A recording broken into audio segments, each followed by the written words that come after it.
Pull a crisp $100 bill from your wallet in 1960s New York City, and you weren't just carrying money. You were carrying power. Real purchasing power that could transform your week, maybe your month. That $100 could cover your rent with cash left over. Buy groceries for a family of 4 for 2 weeks. Take your wife out to dinner in a Broadway show with money for cab fare home.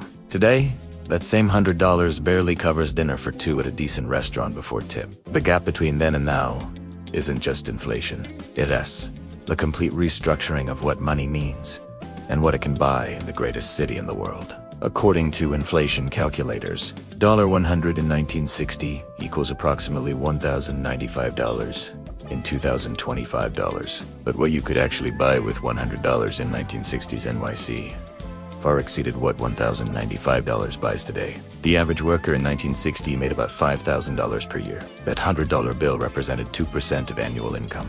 Let's start with housing because nothing illustrates the change more dramatically. In 1960, $100 per month could rent you a 1-bedroom apartment in Manhattan. Not a luxury building, but a real apartment in a real neighborhood. Hell's Kitchen, the Upper West Side, Greenwich Village. You'd have a bedroom, living room, kitchen, bathroom, probably a 5th-floor walk-up with radiator heat that clanked all night and windows you opened in summer because air conditioning was rare. But it was Manhattan. It was yours, and it cost $75 to $100 per month.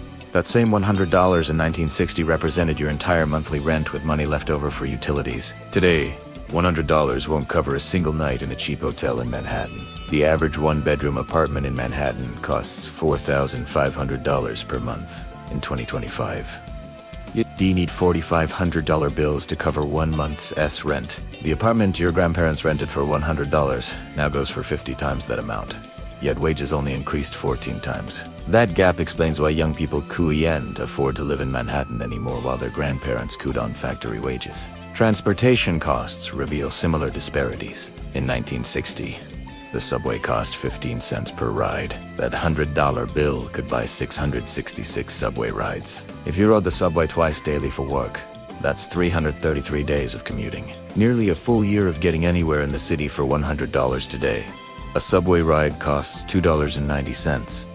That same $100 buys only 34 rides. That's 17 days of commuting, not a year. The monthly unlimited Metro card costs $132, more than your entire $100. But wait, you also needed money for other things. With that $100 in 1960, after covering your monthly subway commuting, you'd still have $90 left. That remaining money could buy 40 gallons of gas at 31 cents per gallon and still leave you with $1.78. Most New Yorkers didn't own cars, but if you did, you could fill your tank multiple times for pocket change. Today, gas costs $3.50 per gallon. Your $100 buys less than 30 gallons, not 40. Food shopping with $100 meant feeding your family for weeks. A gallon of milk costs 49 cents. Eggs were 57 cents per dozen. Bread was 20 cents per loaf. Ground beef ran 45 cents per pound at typical weeks. Groceries, for a family of 4, cost $15 to $20. Your $100 covered 5 to 6 weeks of groceries. Today, that same family's weekly grocery bill runs $200 or more in NYC. Your $100 covers half a week. Milk costs $4.50 per gallon now, 9 times more. Eggs run $4.50 per dozen, 8 times more. But wages only increased about 7 times. Eating out amplifies the difference even more. In 1960, a sit-down dinner at a decent restaurant cost $3 to $5 per person. Your $100 bill could buy 20 to 33 restaurant meals. Take your family of 4 out to dinner every single week for 5 to 8 weeks on that $100. A Broadway show ticket cost $9 for decent seats. Your $100 bought 11 Broadway shows. A movie ticket was $1. That's 100 movie tickets. Let's create a realistic 1960s NYC entertainment month with that $100. Week 1, take family to dinner, $15. Then a movie, $4 for 4 tickets. Week 2, Broadway show for you and your spouse, $18. Drinks after $5. Week 3, dinner out, $15. Bowling afterwards, $8. Week 4, Chinese food in Chinatown, $10. Then another movie, $4. Total spent, $79. You'd still have $21 left over. That's for complete entertainment outings for a family, including Broadway, on a single $100 bill. Try that today. One Broadway show ticket costs $150 minimum. Dinner for four at a decent restaurant runs $150 to $200. Before tip, one movie for four people costs $80 after tickets and concessions. You'd blow through $100 before finishing a single date night. Forget about a month of entertainment. The math is brutal. Entertainment became a luxury good instead of a regular working class activity. Clothing represented another major expense, where $100 went far. A man's suit cost $45 to $65. Your $100 bought one quality suit with money left over. A dress rent $10 to $25. You could outfit an entire family for a season. Today, a decent suit costs $400 to $800. One suit consumes $400 to $800 bills. Your purchasing power for clothing dropped by a factor of 8 to 10.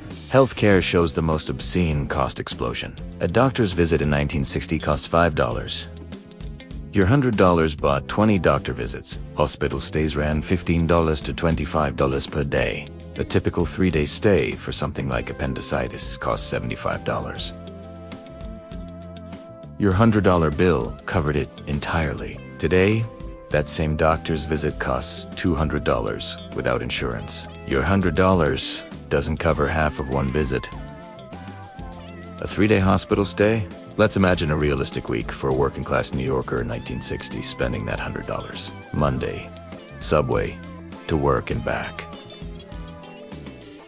30 cents. Lunch at diner, $1.5 Tuesday. Subway again, 30 cents. Bought milk, bread, eggs. At corner store, $2. Wednesday. Subway, 30 cents. Took wife to movie after work. $3 total. Thursday, Subway, 30 cents. Got haircut, $1.50. Friday, Subway, 30 cents. Stopped at bar after work, 3 beers, $1.50. Saturday, took Subway to Yankee Stadium, 15 cents. Game ticket, $2.50. Hot dog and beer at game, $1. Sunday, family dinner at Italian restaurant, $12. After 2 weeks of this lifestyle, you'd have spent maybe $60. Still had $40 for savings or emergencies. Now, try living that same life today. Subway rides alone cost $2.90 each. 10 rides to work is $29. One lunch at a diner is $1.15. Movie tickets for 2 cost $35. A haircut is $30. 3 beers at a bar run $25. Yankee Stadium tickets start at $30. Food there costs $20 minimum.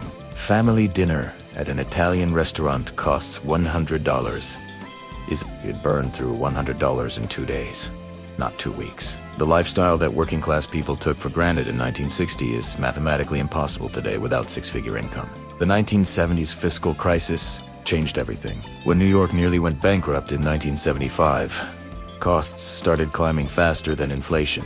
The recovery in the 1980s brought investment and gentrification.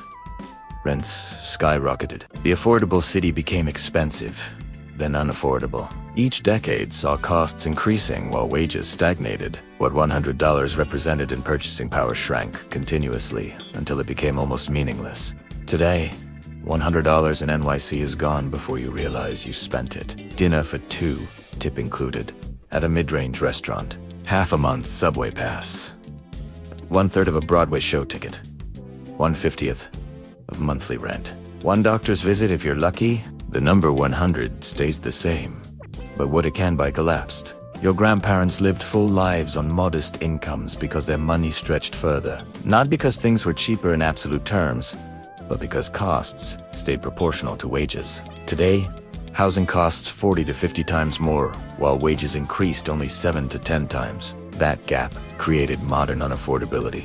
The $100 bill in your wallet today is a shadow of what your grandparents held in 1960. The paper looks similar, the number reads the same. but the power behind it, the ability to transform that paper into housing, food, transportation, entertainment, healthcare. That power vanished slowly over 65 years until $100 became something you spend without thinking instead of something that could change your month. That's the real story behind the numbers. Not just inflation, but the death of the working class New York that $100 bills once made possible.